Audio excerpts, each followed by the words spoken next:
الحمد لله الحنان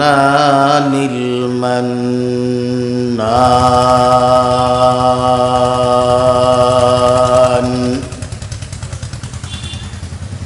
وكبير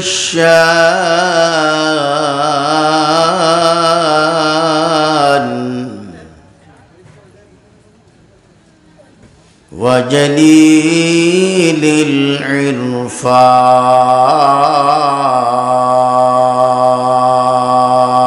العرفان نحمد الله تعالى ونستغفره ونؤمن به ونتوكل عليه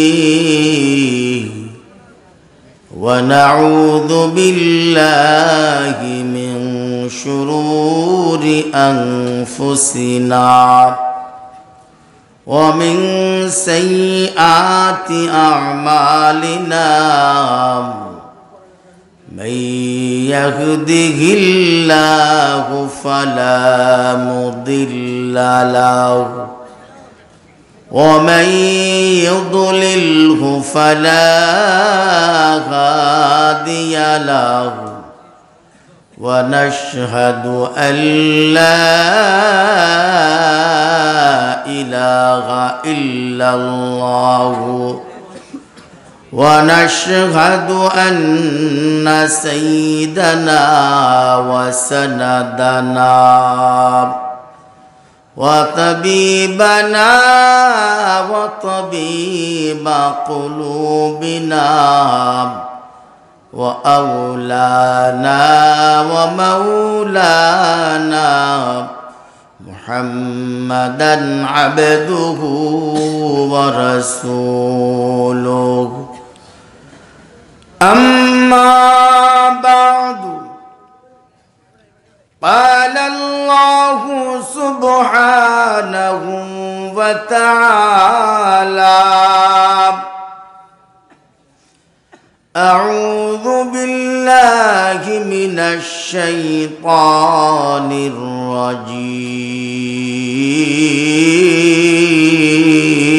الرجيم بسم الله الرحمن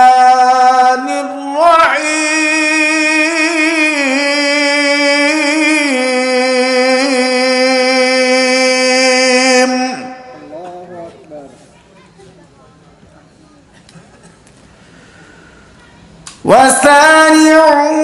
وسارعوا إلى مغفرة من ربكم وجنة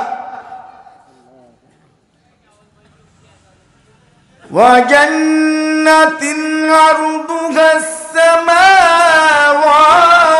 والأرض أعدت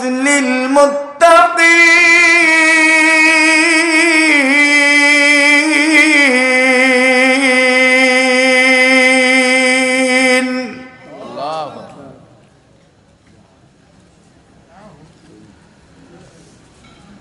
الذين ينفقون في السراء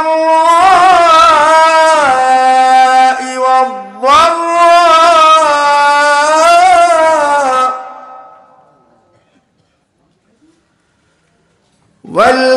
والكاظمين الغيظ والعافين عن الناس والله يحب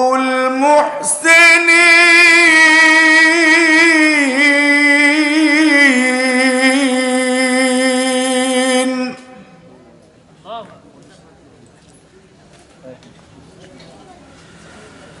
والذين إذا فعلوا فاحشة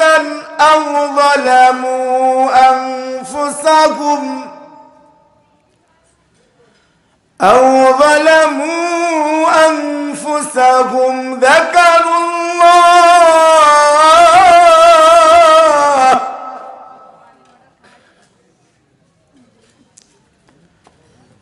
فاستغفروا لذنوبهم ومن يغفر الذنوب إلا الله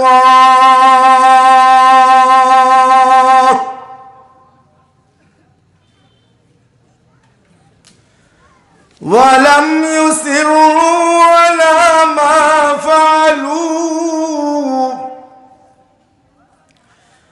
على ما فعلوا وهم يعلمون.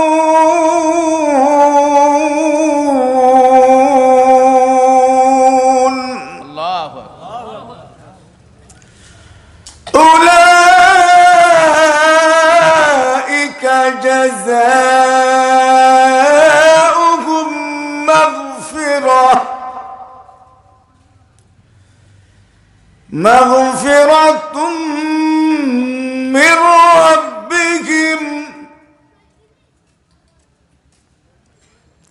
مغفرة من ربهم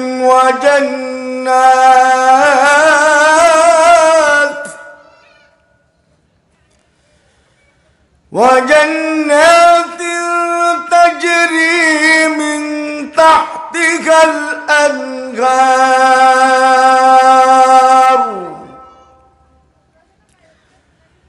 الأنهار خالدين فيها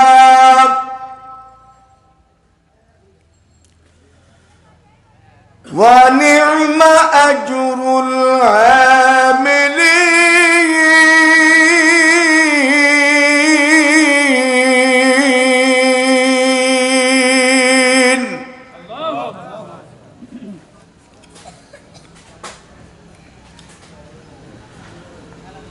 وجاء في الحديث الشريف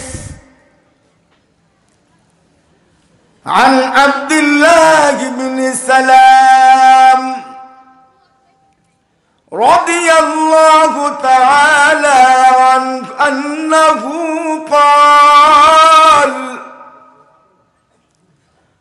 سمعت رسول الله صلى الله عليه وسلم يقول: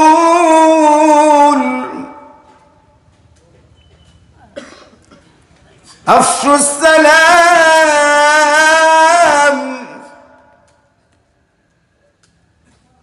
وأطعموا الطعام واصلوا الأرحام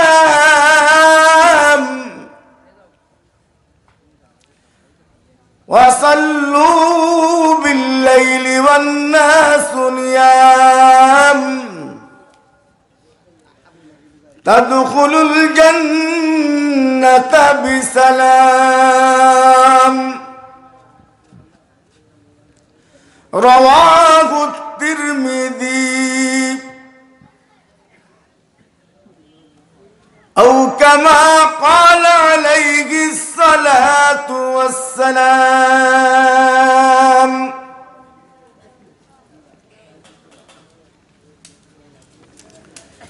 एक चश्मे ज़दन गाफिल ज़ा शाह नबाशी एक चश्मे ज़दन गाफिल ज़ा शाह नबाशी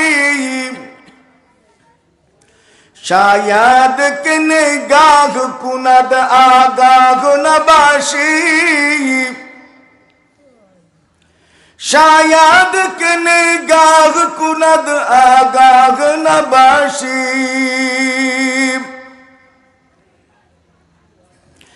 जान जुमला इल्म गाये नस्तई के बेदानी मन कयम दर यौम दीब के बेदानी मन कयम दर यौम दीब। सुब्हानक ला इल्म लना इल्ला मा अल्लमतना इन्नका अंतल अलीमुल हकीम। रब्बि इश्रह ली सदरी वयस्सिर ली अमरी वहलुल उक़दतम मिन लिसानी यफ़क़हू क़ौली। अल्हम्दुलिल्लाह सुम्मा अल्हम्दुलिल्लाह। ঐতিহ্যবাহী সাতক্ষীরা জেলাধীন পাটকেলঘাটা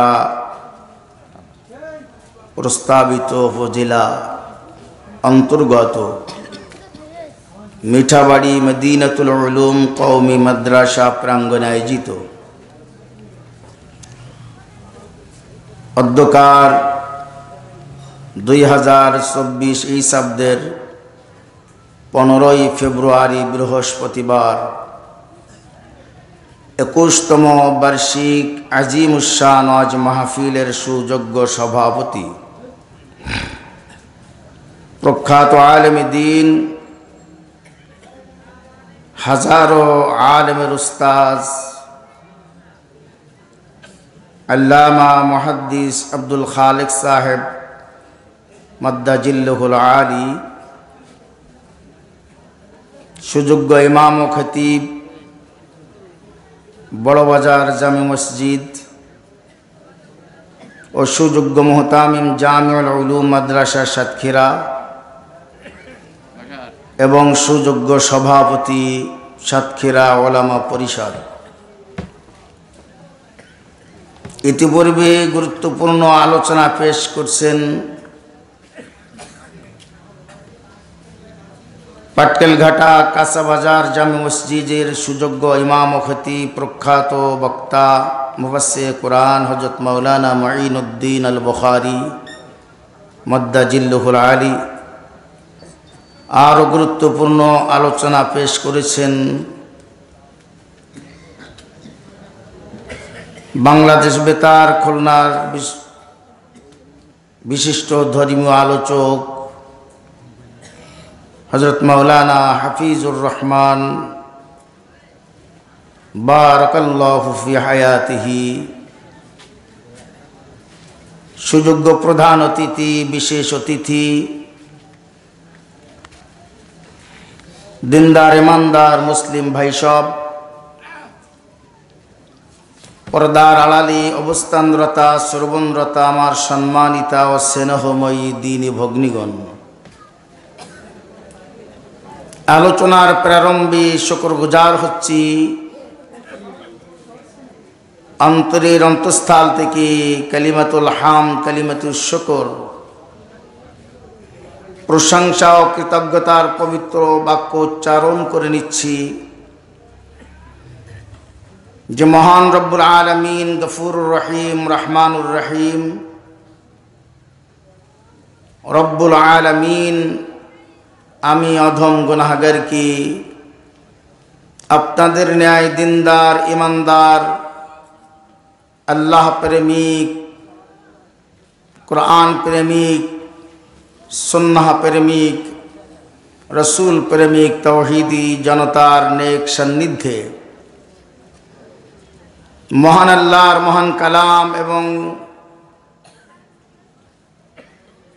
সর্বশ্রেষ্ঠ সৃষ্টি সর্বশ্রেষ্ঠ নবী এবং রসুল সর্বশেষ পেগম্বর খাতামুন নবিয়্যিন ইমামুল আম্বিয়া ওয়াল মুরসালিন মুহাম্মাদুর রাসূলুল্লাহ, সকলেই বলি সাল্লাল্লাহু আলাইহি ওয়াসাল্লাম।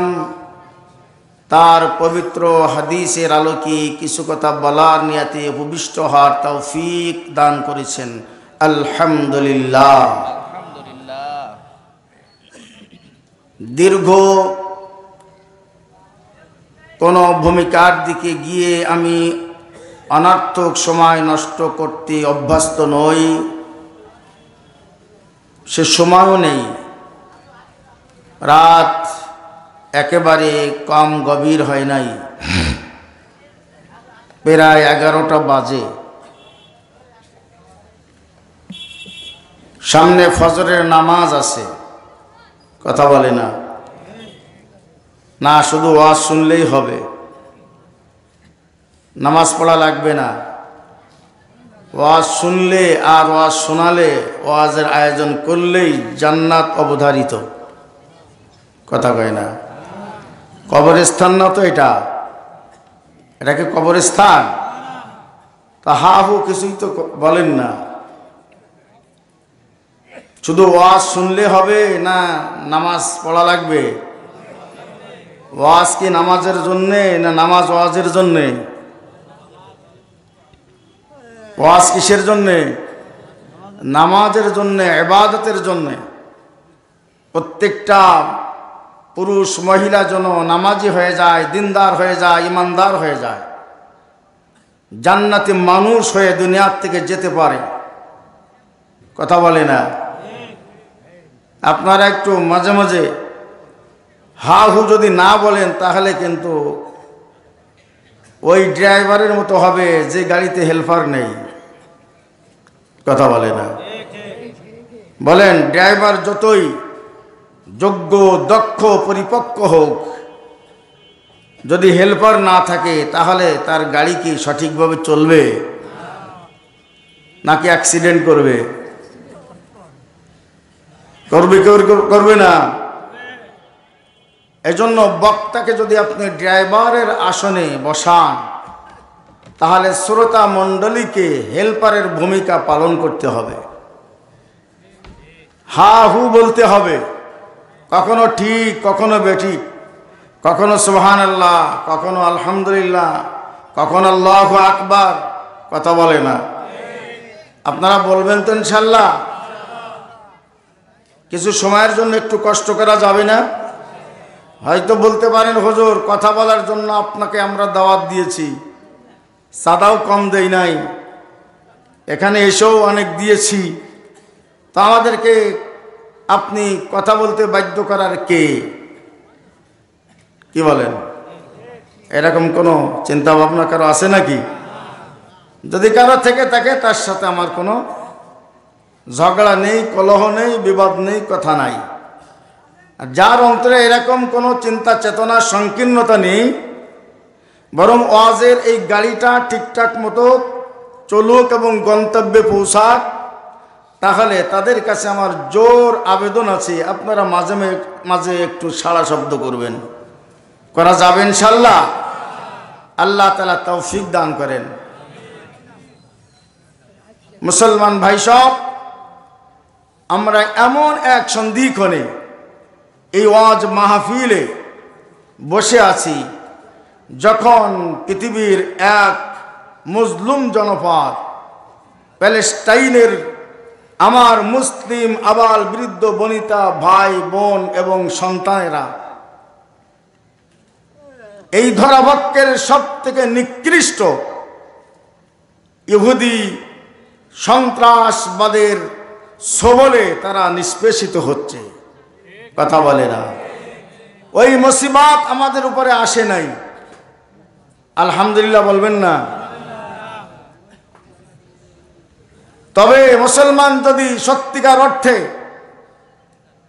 খাঁটি মুসলমান কেউ দাবি করে তাহলে ওই মুসিবত আমাদের উপরে আসুক এই কামনা করা ঠিক নয়। তবে বাতিলের মোকাবেলায়, কুফরি শক্তির মোকাবেলায়, ইসলাম বিরোধী অপশক্তির নিরসনে আল্লাহর জমিনে কোরআন সুন্নাহর অনুপম আদর্শ কায়েম হোক, বাস্তবায়িত হোক, এই মহতি উদ্দেশ্যকে সামনে নিয়ে নিজের জান মাল, ইজ্জত আবরু, নিজের জিন্দেগীর শেষ রক্ত বিন্দু উৎসর্গ করার জন্য আমাকে প্রস্তুত থাকতে হবে। এর নাম ইমানদারি। আল্লাহ রাসূল সাল্লাল্লাহু আলাইহি ওয়াসাল্লাম ইরশাদ করেছেন,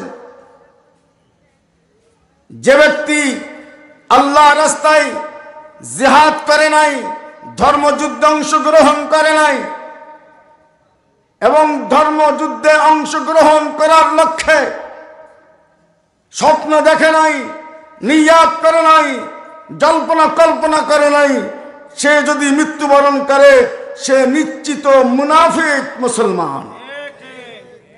এটা আমার কথা নাই, কোনো মোল্লা মৌলবীর কথা নাই, এটা মুহাম্মদুর রাসূলুল্লাহ সাল্লাল্লাহু আলাইহি ওয়াসাল্লামের পবিত্র মুখের পবিত্র বাণী, হাদিস শরীফ। এই দিক দিয়ে আমরা আল্লাহ তাআলার শুকর আদায় করি যে আমরা কিছু সময়ের জন্য হলেও নির্জনে নিরালায় শান্তিপূর্ণ অনুকূল পরিবেশে কুরআন হাদিসের আলোকে কিছু কথা আমরা বলতে পারছি, শুনতে পারছি। আলহামদুলিল্লাহ বলবেন না? যাই হোক মুসলমান, আমি আপনাদের খেদমতে মহিমান্বিত আল কুরআনুল কারীমের ৩৩ নম্বর সূরা আলে ইমরান থেকে অতীব গুরুত্বপূর্ণ স্থান থেকে তেলাওয়াত করেছি। সূরা আলে ইমরানের 133, 134, 135 নম্বর আয়াত আপনাদের খেদমতে তেলাওয়াত করেছি। আল্লাহ পাক রব্বুল ইজ্জত এই আয়াতগুলিতে কে জান্নাতে যাবে, কে ক্ষমা পাবে, কোন পুরুষ কোন মহিলা কি কি গুণ অর্জন করলে জান্নাতের উপযুক্ত মানুষ হতে পারবে, এ সম্পর্কে মৌলিক কিছু দিক নির্দেশনা প্রদান করেছেন। আপনারা শুনতে চান কি? আল্লাহ তাআলা এখানে জান্নাতি মুমিন মুসলমানের 5টি মৌলিক বৈশিষ্ট্য উল্লেখ করেছেন। কয়টা বলেন? আর নবী করিম সাল্লাল্লাহু আলাইহি ওয়াসাল্লামের পবিত্র হাদিস শরীফ থেকে আমি একটি গুরুত্বপূর্ণ হাদিস চয়ন করেছি, যে হাদিসটিতেও আল্লাহর হাবিব সাল্লাল্লাহু আলাইহি ওয়াসাল্লাম কয়েকটি গুণ, 4টি গুণের উল্লেখ করেছেন, যে 4টি গুণ যদি কেউ অর্জন করতে পারে তাহলে সে সহজেই জান্নাতি হতে পারবে। আমরা জান্নাত চাই কিনা? দুহাত তুলে মালিককে দেখিয়ে দিত নারায়ে তাকবীর, লিল্লাহি তাকবীর। দিন ইসলাম, দিন ইসলাম, দিন ইসলাম, দিন ইসলাম। কুরআন হাদিসের আলো, কুরআন হাদিসের আলো। দুহাত এভাবে একটু দেখাই দেন, নারায়ে। কুরআন হাদিসের আলো। শুধু ঘরে ঘরে জ্বাললে হবে? কোরআন হাদিস কি শুধু ঘরে জ্বালানোর বিষয়? হ্যাঁ, কোরআন হাদিস সর্বত্র কায়েম করার বিষয়, ঠিক কিনা জোরে বলেন? কোরআন হাদিসে আল্লাহ তাআলা এবং তার রাসূল সাল্লাল্লাহু আলাইহি ওয়াসাল্লাম এমন দিক নির্দেশনা প্রদান করেছেন যেটি ব্যক্তি জীবনে, পারিবারিক জীবনে, সামাজিক জীবনে, অর্থনৈতিক জীবনে, রাজনৈতিক জীবনে, রাষ্ট্রীয় জীবনে, আন্তর্জাতিক জীবনে বাস্তবায়িত যদি হয়ে যায়, এই ধারাবাক্যে কোনো অশান্তি থাকবে না, চুরি থাকবে না, ডাকাতি থাকবে না, ধর্ষণ থাকবে না, মুসলমান জুলুম নির্যাতন থাকবে না, সকল মানুষ শান্তিতে নিরাপদে বসবাস করতে পারবে। এর নাম হলো দ্বীন ইসলাম। সুবহানাল্লাহ বলেন। মুসলমান ভাই সব, আমি যে আয়াতে কারিমা তেলাওয়াত করেছি, আল্লাহ তাআলা বলেন, وَسَارِعُوا إِلَى مَغْفِرَةٍ مِّن رَّبِّكُمْ وَجَنَّةٍ عَرْضُهَا السَّمَاوَاتُ وَالْأَرْضُ أُعِدَّتْ لِلْمُتَّقِينَ।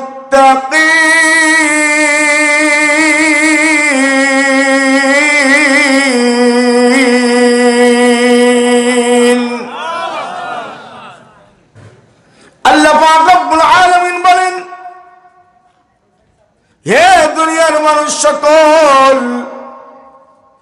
তুমি পুরুষ হও আর মহিলা হও, ধনী হও আর গরিব হও, রাজা বাচ্চা হও আর ফকির হও, তোমার চেহারা সুন্দর হোক কিংবা কালো কুৎসিত, তুমি যেই হও না কেন,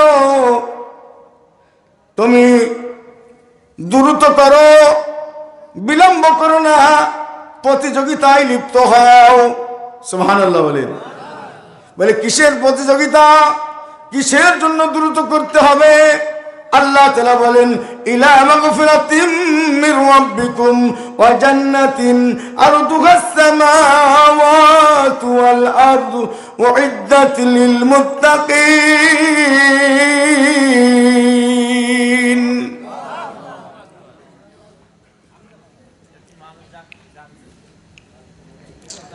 আল্লাহ তাআলা বলেন কেমনে তোমরা মাগফিরাত পাইতে পারো, কেমনে তোমরা জান্নাতি হতে পারো।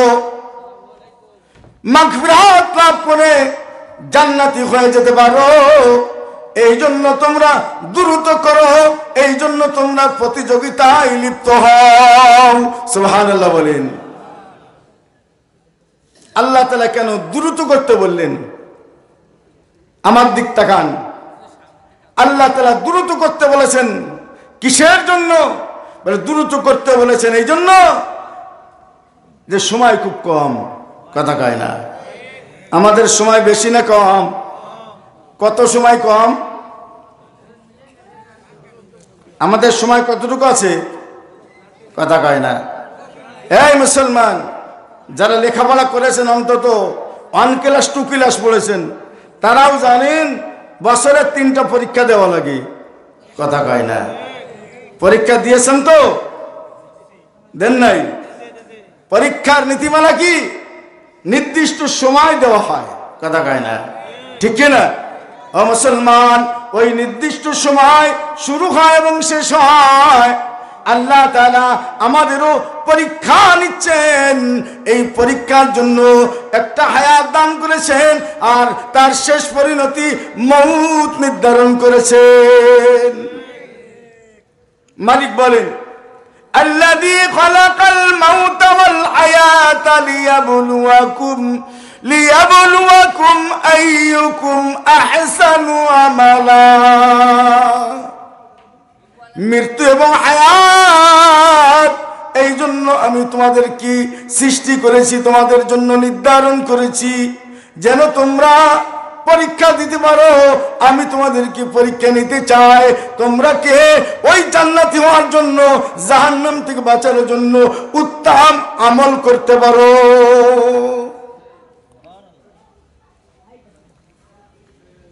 আমল না উত্তম আমল? কথা কয় না? আল্লাহ তাআলা কোথাও শুধু আমলের কথা বলেন নাই, আমলের সঙ্গে একটা বিশেষণ যোগ করেছেন, একটা সিফাত যোগ করেছেন। বলেছেন কোথাও আমল সালেহ, কোথাও আমল আহসান। আমলে সালেহ, আমলে আহসান কেমনে হয়? এটাই হলো আমাদের ইবাদত। সুবহানাল্লাহ বলেন। আমলে সালেহ কাকে বলে, আহসান কাকে বলে? যে আমলটা হবে একমাত্র আল্লাহর জন্য। জোরে বলেন কার জন্য? আল্লাহর জন্য। 2 নম্বর, যে আমলটা হবে মুহাম্মদুর রাসূলুল্লাহ সাল্লাল্লাহু আলাইহি ওয়াসাল্লামের সুন্নাত আদর্শে, সুন্নাত তরিকায়। যদি আপনি সুন্নাত তরিকায় পেশাব পায়খানাও করেন তাহলেও সেটা ইবাদত হিসেবে গণ্য করা হবে। সুন্নাত তরিকায় যদি আপনি ঘুম পড়েন, ঘুমটাও ইবাদত হিসেবে গণ্য করা হবে। যদি আপনি সুন্নাত তরিকায় খানা পিনা করেন সেটাও ইবাদত হিসেবে গণ্য করা হবে। যদি আপনি সুন্নাত তরিকায় ব্যবসা করেন সেটাও ইবাদত হিসেবে গণ্য করা হবে। সুন্নাত তরিকায় যদি আপনি দিন কায়েমের মেহনত করেন, দাওয়াতের মেহনত, তাবলীগের মেহনত, তালিমের মেহনত, তাজকিয়ার মেহনত, জিহাদের মেহনত, আন্দোলনের মেহনত, তাহলে সেগুলো আল্লাহ তাআলার দরবারে ইবাদত গণ্য করা হয়। আমাদের পরীক্ষা চলছে। কি চলছে বলেন? পরীক্ষার টাইম নির্ধারিত। কথা কয় না? যার শুরু আছে শেষ আছে। কিন্তু দুনিয়ার পরীক্ষা আর আখিরাতের পরীক্ষার মধ্যে একটা পার্থক্য আছে। আখিরাতের পরীক্ষা হোক আর দুনিয়ার পরীক্ষা হোক, শুরু আছে এবং শেষও আছে। কিন্তু পার্থক্য হলো যে আখিরাতের পরীক্ষার সময় নির্ধারিত, কিন্তু কখন শেষ হবে জানা যায় না। কথা কয় না? ঠিক কিনা বলেন? কিন্তু দুনিয়ার পরীক্ষার শুরু সময় জানা থাকে, শেষ সময় জানা থাকে। ছাত্র ছাত্রীরা ওই সময়ের দিকে খেয়াল করে তারা প্রশ্নপত্রের উত্তর লিখতে থাকে। ঠিক কিনা বলেন? এই জন্য আল্লাহ তাআলা বলেন, তোমাদের শেষ টাইম যেহেতু তোমাদের জানা নাই কখন ফুরিয়ে যাবে, তুমি জানো না, এই জন্য এই মুহূর্তকেই জিন্দেগীর শেষ মুহূর্ত মনে করে তুমি দ্রুত কেমনে মাগফিরাত পেয়ে জান্নাতে হতে পারো, জাহান্নাম থেকে বেঁচে যেতে পারো, এই চেষ্টায় লেগে যাও। নিঃশ্বাসের নাই বিশ্বাস। এ মুসলমান, এই দুনিয়াতে কত মানুষ আগে এসেছে কিন্তু পরে যায়, অনেক মানুষ পরে এসেছে আগে চলে যায়। কথা কয় না? আল্লাহ তাআলা মৃত্যু 4 রকম করেছেন। কয় রকম বলেন? আমার দিক খেয়াল করেন। কয় রকম? 4 রকম। এক রকমের মৃত্যু আছে, একদল মানুষের মৃত্যু, একদল প্রাণীর মৃত্যু, তার আগে আসে আগে চলে যায়। কথা কয় না? আরেক দলের মৃত্যু আল্লাহ তাআলা নির্ধারণ করেছেন, পরে এসেছে কিন্তু আগে চলে যায়। ঠিক কিনা? আরেক দলের মৃত্যু আল্লাহ তাআলা নির্ধারণ করেছেন, একসঙ্গে জন্মগ্রহণ করে কিন্তু 2 টাইমে মৃত্যুবরণ করে। আছে কেন অনেক যমজ সন্তান। আরেক ধরনের মৃত্যু আছে, খুব খেয়াল, আরেক ধরনের মৃত্যু আল্লাহ তাআলা নির্ধারণ করেছেন কিন্তু এর সংখ্যা খুবই কম। একই সঙ্গে জন্ম, একই সঙ্গে মৃত্যু। সুবহানাল্লাহ বলবেন না? এটাও আছে, জন্ম একই সঙ্গে, মৃত্যু একই সঙ্গে। এ প্রসঙ্গে কিতাব একটা আশ্চর্য ঘটনা লেখা আছে, বলবো নাকি? হযরত ওমর ইবনুল খাত্তাব রাদিয়াল্লাহু তাআলা আনহু তখন আমিরুল মুমিনিন, খলিফাতুল মুসলিমিন। ওনার কাছে এক খ্রিস্টান পাদ্রী 4টি প্রশ্ন লিপিবদ্ধ করে একটা পত্র প্রেরণ করেছে। সেখানে লিখেছে, যদি কোনো মুসলমান আমার এই 4টি প্রশ্নের উত্তর দিতে পারে তাহলে আমি খ্রিস্টান থাকবো না, আমি ইসলাম ধর্ম গ্রহণ করে মুসলমান হয়ে যাব। তার 1 নম্বর প্রশ্ন ছিল, পৃথিবীর এমন কোন জায়গা যে জায়গায় সূর্যের আলো একবারই পতিত হয়েছে আর কিয়ামত পর্যন্ত সেখানে আর সূর্যের আলো পতিত হবে না? প্রশ্ন মনে রাখেন। 1 নম্বর প্রশ্ন কি বললাম? পেছনের ভাইরা বলেন, পৃথিবীর এমন কোন জায়গা যে জায়গায় সূর্যের আলো মাত্র একবার পড়েছে, কিয়ামতের আগে আর সেখানে পড়বে না? 2 নম্বর, এমন কোন কবর, এমন কোন কবর যে কবরের বাসিন্দা সেও জীবিত, আবার যে কবরে আছে সে কবরটাও জীবিত? আছে এরকম কবর? কবর জীবিত?